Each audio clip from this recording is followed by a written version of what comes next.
Isaiah 22.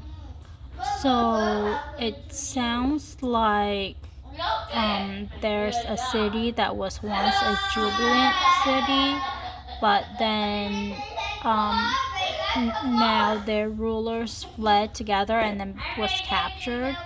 Then they were taken captive, and they did not depend on God. They did not take into consideration God. They pretty much depend on their work. And then so God will call them to weeping, to wailing, to sackcloth.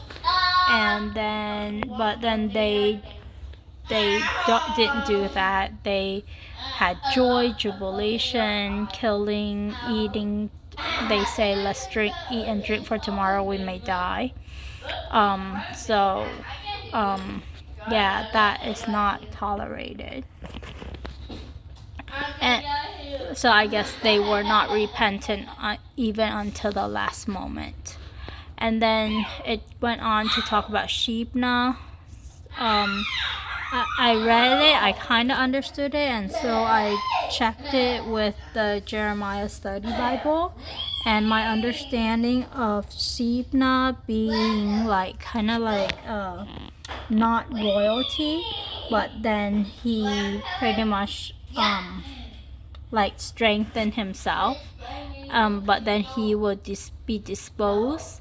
God would dispose him, and then instead God will put this Eliakim and instead. And then so I didn't remember if Eliakim was in the kings of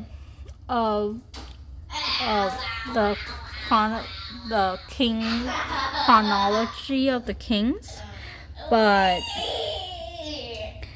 basically the study Bible said that though Eliakim would initially serve the Lord and the king, he would eventually be disposed, and the kingdom of Judah will be taken away into captivity. So it sounds like at this point he is God's servant, but it sounds like it didn't stay like that way for long. But God said he will drive him like a peg in a firm place and become a throne of glory to his father's house. And then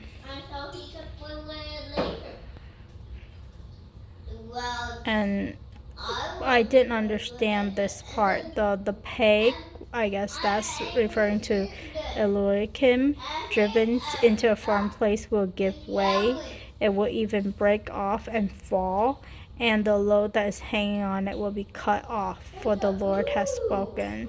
So I guess that's what it's talking about, that it will be cut off. But I didn't understand that one reading. And I'm not even sure about it right now. But that's pretty much what I understood from Isaiah 22.